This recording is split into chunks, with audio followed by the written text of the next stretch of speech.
May the 4th be with you. What's up, you nerf herders? Happy May the 4th. Man, if you watching this, I'm pretty sure the Obi-Wan Kenobi official trailer dropped already. You guys have already saw it. It looks so good, man. I cannot wait for it. It's coming out at the end of the month, so yeah, it's super exciting. Cannot wait. So in the meantime, let's get right into it. In this video, we'll be covering episode 5, Empire Strikes Back. By and large, I think if you ask anybody, I'm pretty sure even since the whole Disney Plus situation, the numbers probably changed, but if you would have asked anybody prior to the Disney Plus creation, anybody who's over the age of 22, 23, earliest 21 on up, they will all say Empire Strikes Back is, by and large, is like one of the cinematic achievements in film history. It's marked as one of the not even just the greatest Star Wars film, but one of the greatest films put to the screen. Right up there with the first Die Hard. Right up there with The Wizard of Oz. That scale of just nonstop, just great writing, great direction, cinematography, the puppeteering, everything involved was just so on point. It's just it's just beyond anything seen on TV or the silver screen. And yeah, I mean, it's hard to point out any flaws in a film like this. But of course, we got returning characters here and a few new ones. Of course, we got Mark Hamill as Luke Skywalker, Harrison Ford as Han Solo, Carrie Fisher as Leia, Anthony Daniels as C-3PO, James Earl Jones as Darth Vader voice, and then David Proust as the man in the suit. Peter Mayhew as Chewbacca, Kenny Baker as R2-D2. Then you get new characters in this: Billy D. Williams as Lando Calrissian, and Frank Oz as the puppeteer and voice of Yoda. So yeah, I didn't even notice. Maybe I did just block it out of my memory because it's such a small detail. But between New Hope up until this point, it's been 3 years since the previous adventure after they destroyed the Death Star, and the Empire is currently in construction of a new one. And this time they want to make sure they have better defense so nobody can just easily come up to it and take it out. In case some people wondering, okay, if they knew or got word they rebuilding, got a new Death Star, why don't they just keep sabotaging it or something? But it's established they got better shielding or added defense to prevent that measure. And I also was wondering at first, because at this point, Han is a general in the Rebel Alliance. Now, in case you didn't read any of the tie-in comics set between A New Hope and Empire Strikes Back, you're wondering, okay, how was this smuggler guy just becomes a general? But yeah, during a 3-year period, it makes sense. At some point, he'll probably rise up to the point where he's been deemed a general, and I'm pretty sure a comic tie-in covers that. I didn't personally read it, but I'm more than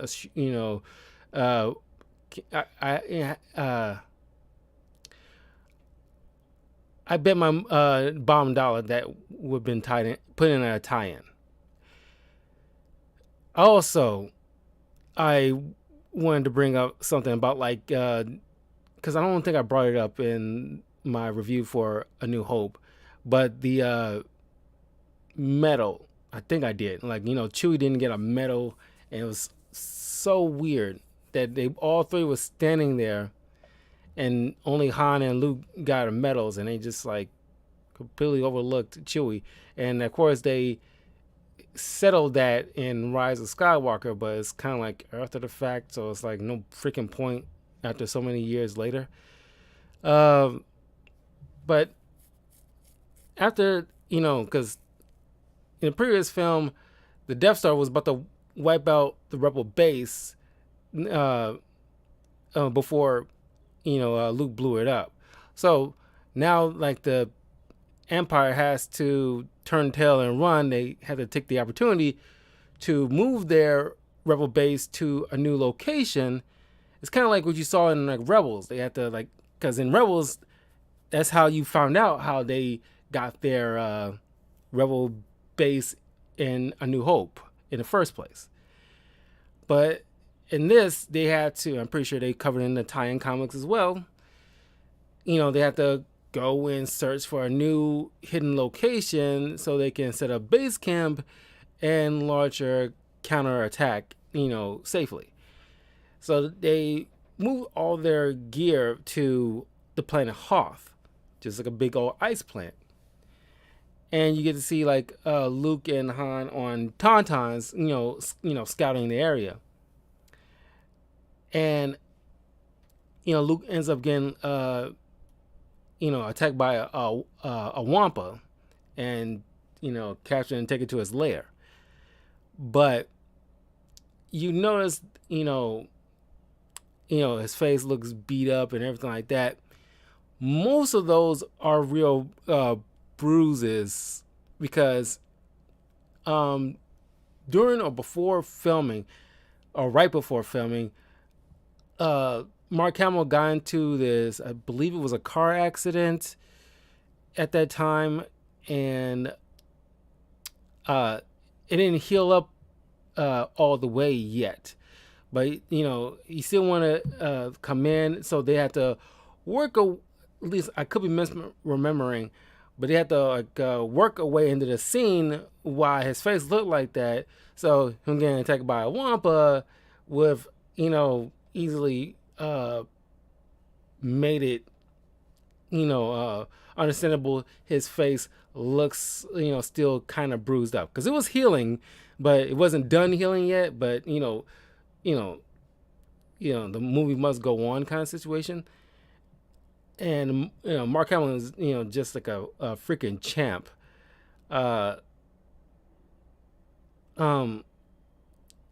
So while he's dealing with that Wampa, you get like this whole tension between, like, there's always this heavy sexual tension between Han and Leia, and it's like Han, feel like, like, I did all I can here. I stayed longer than like I initially wanted to, but like I got a bounty on my head. I got to deal with Jabba the Hutt. So like, I'll good luck to you guys. I gotta go deal with that. And Leia gets a pissy ass fucking attitude, and this was kind of like got me. And when I was a kid, it got me too. It's like, why you give him such a hard time? Because like, you're obviously in love with this dude, but you give him crap because he has to leave to deal with some mess that will bite the rest of y'all in the ass if he doesn't handle it. Now, of course, if it was another writer, they would have probably wrote it to be Leia is like giving him grief because he hasn't dealt with the bounty on his head and he's endangering the livelihood of the rebellion, blase, blase, blase. But no, like that, if I could find like a nitpick, that could have kind of been handled a little bit better. Given the fact that, like, I get it, you have to handle that business, but once it's done, please promise you'll come back to me at least. Something like that. But of course, like, these are young, people, probably just approaching 30 or something like that, or at least a little bit after 30. They're still kind of young and, not expressing their feelings, properly. Is that won't they kind of stuff. And so that's when people bringing up to them like, we haven't heard from Luke for a hot minute. So Han goes out to go check on him. Obviously, they form like this massive friendship this whole time. And Luke, of course, like, escapes off the Wampa's arm and starts like, crawling to safety. But he's out in the middle of nowhere, pretty far from where that Wampa was dragging him. And he collapses from hypothermia, where he gets, visited by the Force Ghost of Christmas Past, Obi-Wan Kenobi. And he's telling Luke to go to the Dagobah system to be trained as a Jedi Knight by Yoda. Which, sets up perfectly from like Clone Wars, is, making it the Dagobah not only powerful with the Force, but, also for a good hiding spot for him. Also sets up for an exile, like a self-inflicted exile, for his failures. So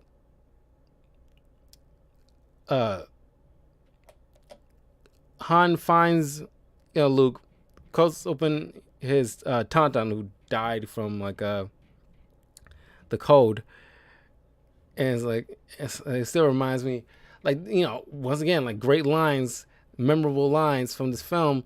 It's like, your Wamba will freeze, then I'll see you in hell. And it's like, in this futuristic fantasy world, they mention about like, are you an angel? They mention angels, and you got hell. So it's like, is there a God and a devil? Is there a demons and angels? So like, how does that work? It's, I guess it makes sense with the whole Force thing. But then you get like another fun line. I thought they smelled bad on the outside. And I just like when it's like, say it with me now. On the outside. It's beautiful. But he cuts open the Tauntaun and puts Luke on the inside to keep him warm, at least enough time for him to set up his tent, to give them shelter, because it's getting dark and they have to close out the base to avoid getting like all that freezing cold snow blowing on in. And I remember this video of this survivalist reacting to like certain scenes in films about like people surviving certain situations and how, how accurate it is or not. And I think it was a woman. She watched this scene from The Revenant with like, Leonardo DiCaprio. And apparently he had to cut open his dead horse's stomach in order to, get like a quick makeshift shelter to keep himself warm from the elements. And the survivalist said that was like a good idea.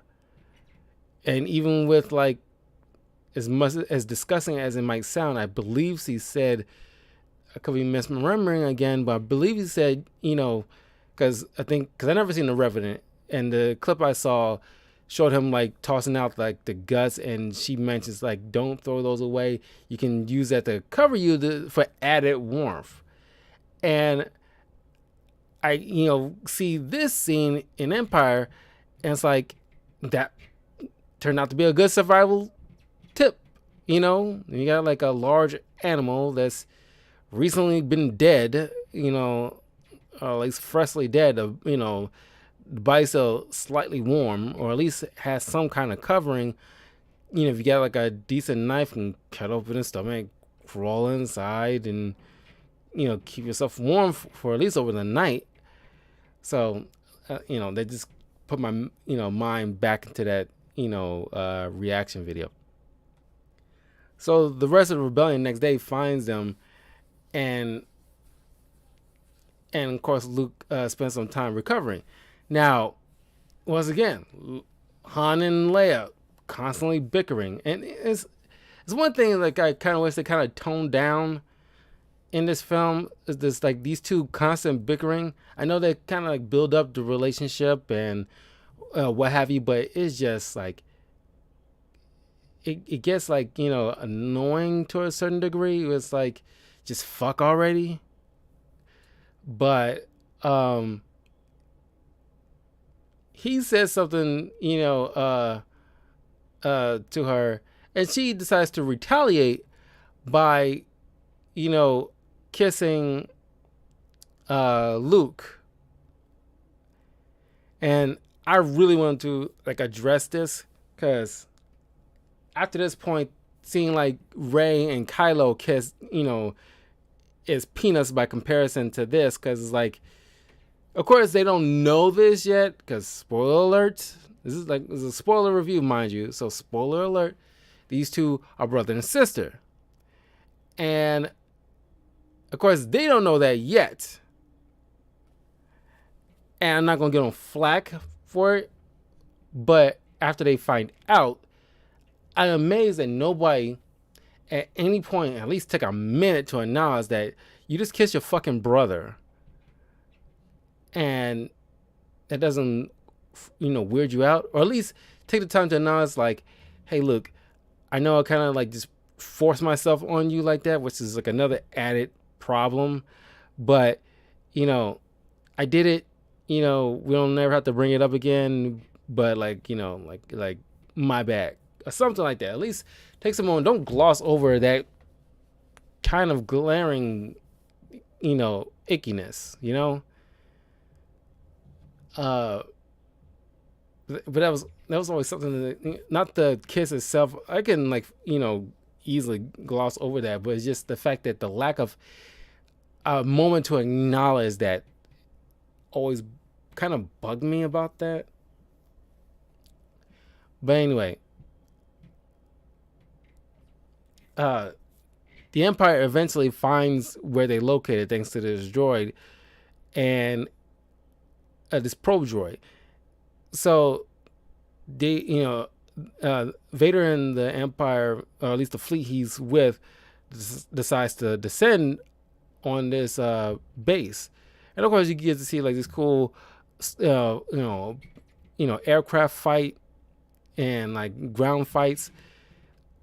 Luke used the cable to like do the maneuver where he just like use the cable cord to like trip up these highly defensive AT-ATs. But all the pilots get shot down, either killed outright or just shot down and had to go on foot. And luckily, his starfighter, along with R2-D2, is already prepped and ready to go, because they had to make, just, it was stalling for time just to allow the majority of the troops to slip away, which Han, Leia, Chewie, C-3PO go on the Millennium Falcon and take off before Vader, arrives to stop him. But they still are given chase. But Luke, on the other hand, goes in a different direction to go to the Dagobah system to meet up with Yoda to finish his training. So,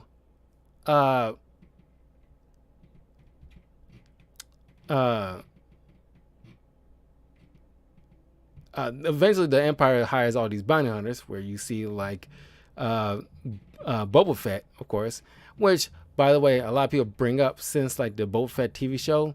It's like a guy like this who barely got any lines and you never saw his face. He just seems like to look cool. Rose to this level of stardom in pop culture for no other reason than the fact that he was like just a cool action figure that barely said anything. And I thought that was amazing to me because that could have easily been any one of those bounty hunters. And just luck of a draw. And of course, like, while slowly and quietly following them, Boba I'm talking about, the Millennium Falcon goes to the Lando system, which Cloud City, which being run by Lando Calrissian, who we seen in the Solo show. You can check out that video, a spoiler review of that video on the channel as well. Then Luke went to the Dagobah system and see this diminutive alien and like this very good Jim Henson kind of work, sitting there, giggly and troublesome and like, rummaging through his supplies and stuff like that. Turns out to be like the great master Yoda. And hesitant on training Luke, I'm like, of course, it was like a different tune at the time from before we got the prequel trilogy. But like, Yoda, you seen this kid, the last time we saw this kid, he was like a baby. You haven't seen him since. And you're not going to give him like of course he does, but it's like the way you dismiss him like that is like, he's too young. Impulsive he is. All this judgmental stuff. This is the reason why you exile yourself. It's the reason why the Jedi Order fell, because of that mentality. And the fact that he gives Luke, all this like this advice about how like and Obi-Wan as well. All this advice by like, what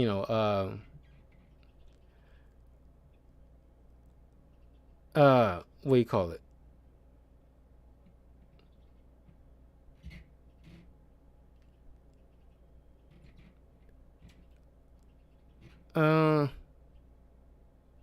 About like resisting like negative emotions and stuff like that. Embrace your emotions, but what you guys fail to do is the lack of responsibility of make sure that these guys know how to properly manage these emotions like healthy adults that you're growing them into. That was the issue.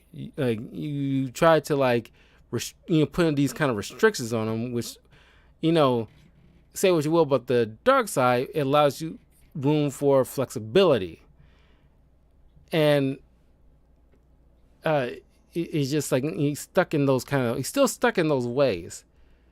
But he had to, like, after another movie, he had to later understand that, which I like in my head canon like to believe that he understood upon the moment of his death, he lived to be 900 years old, is that this order is going to continue with Luke after I'm gone.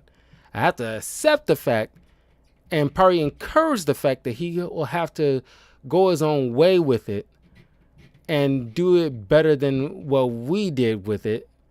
Because the way we handled the Jedi Order, it ended up imploding on itself, as well as allowing an evil dictator to rise up and control most of the galaxy. And it's the reason why we have such a hard time, seeing through the Force. Which, by the way, I'm so curious to know if Bryce Dallas Howard brings back Mace Windu, what kind of arc he would have. Would he be a little bit more vengeful, knowing like the supposed the one situation fell to the dark side, like what the whole, like what doesn't even matter at this point anyway. But yeah, Han and the others went to Cloud City. They ran into Lando Calrissian, and of course, Billy Dean Williams, gotta like make girls go gooey in his hands. It's like just the way he talks, I think.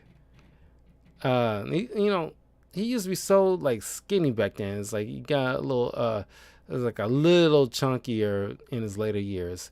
But he's still Billy D. Williams. And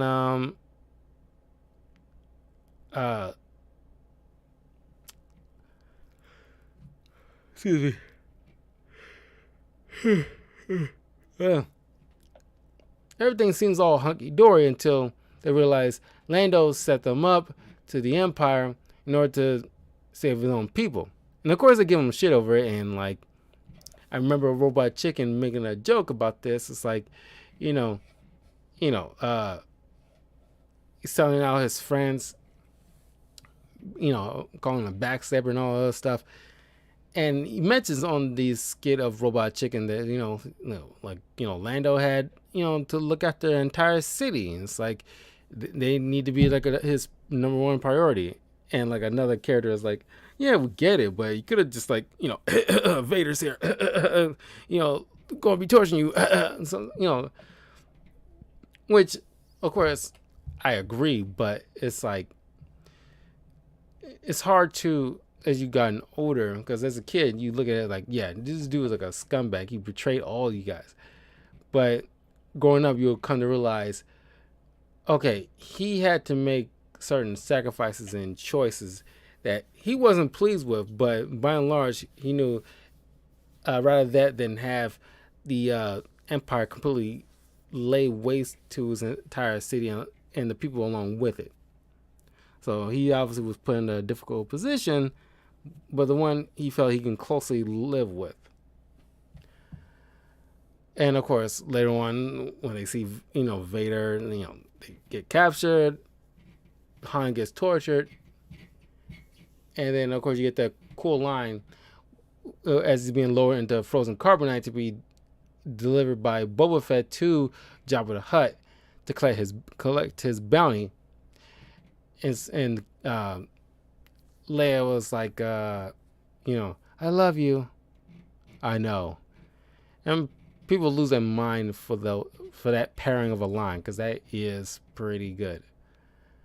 And they do that each other back and forth constantly. He says it to her like in Return of the Jedi, and she says, I know.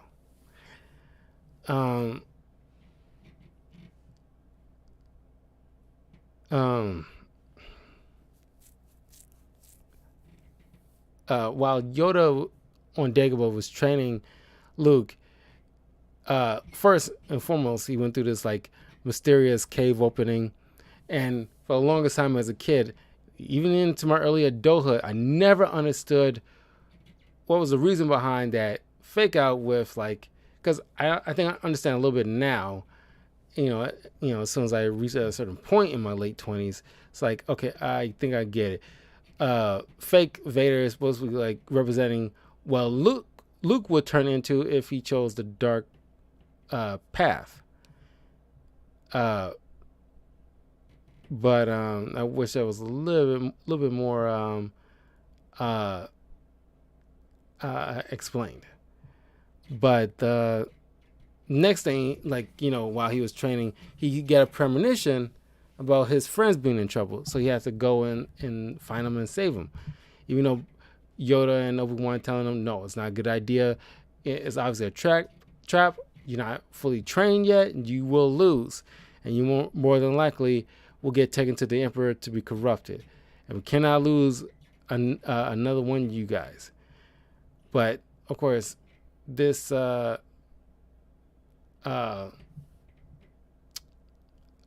second card effect, what I'm talking about,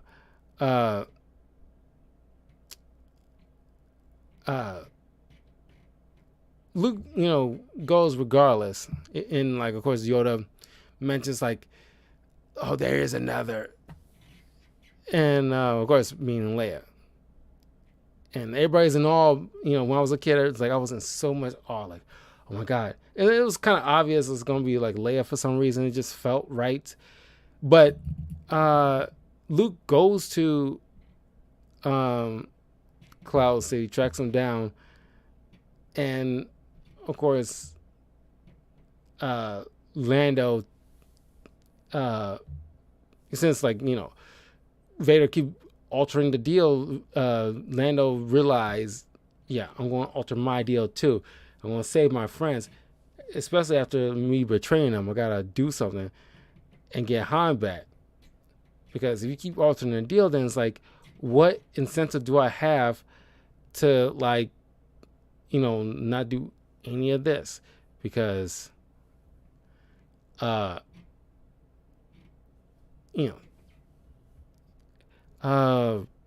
shows up and just not in time to significantly help, because Boba Fett already took off with Han's body in carbonite. And I want to let you guys know this, because it's typical in certain trilogies. The middle part has to be the darkest one, or at least the one where the villains actually come out in the end. And there's only a few times I remember that even working. Working is, I mean, by the middle film has to be the hero's downfall and the darker moments.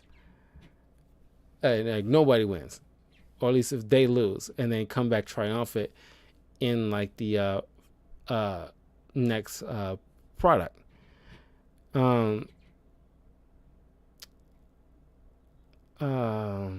What else? Oh yeah, and then of course Luke and Vader, dual fight, which is a whole lot better than it was in A New Hope, where it's just more tappy, tappy, tappy, tappy. But as cool as it is, of course, Luke gets right hand chopped off, and it's like matching with your own father at this point. And then Vader drops that biggest spoiler bomb ever in history. Luke, I am your father. And of course, Luke screams no, no, no. And it's kind of harkens back to the moment where Vader was put together after the fight with Obi-Wan on Mustafar years ago. And he does no. And it's yeah, if you separate that, that's pretty much the same. It's pretty the same.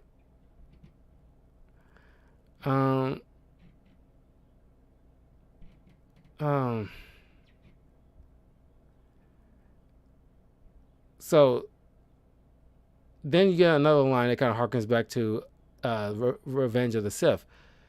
He tells, he pleads with Luke the same way he pleads with Padme, come with me and we'll rule the galaxy together as husband and wife, or in this case as father and son. He's reaching out, wanting to, he still vies for power and control, because before he was Vader, he had that mindset, I want to be able to bring order to the galaxy. After the dark side kind of warps that point of view, now he's ruling with an iron fist, and damn the consequences if anybody gets in his way. And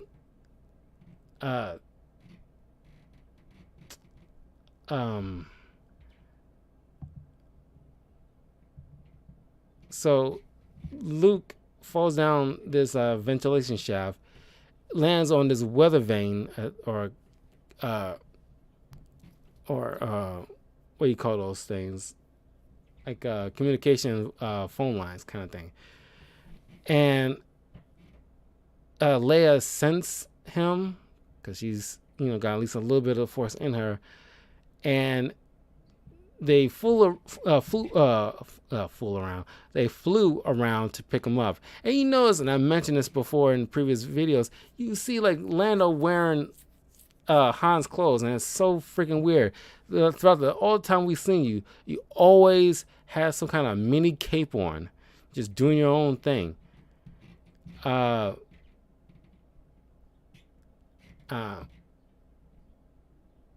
So Luke gets a prosthetic hand, while Lando's and Chewie is going on an investigation to try to track down the bounty hunter and where they took in Han.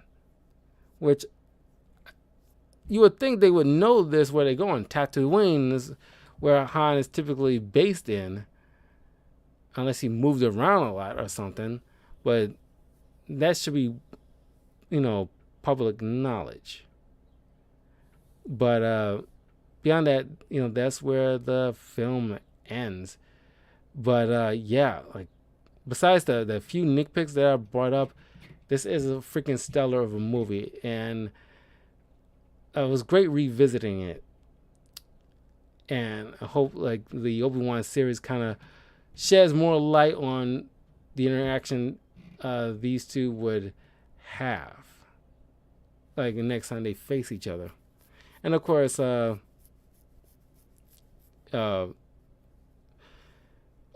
learns how to be a Force ghost from Yoda, who was taught by Qui-Gon Jinn, but he never finished his training because he died prematurely by Darth Maul.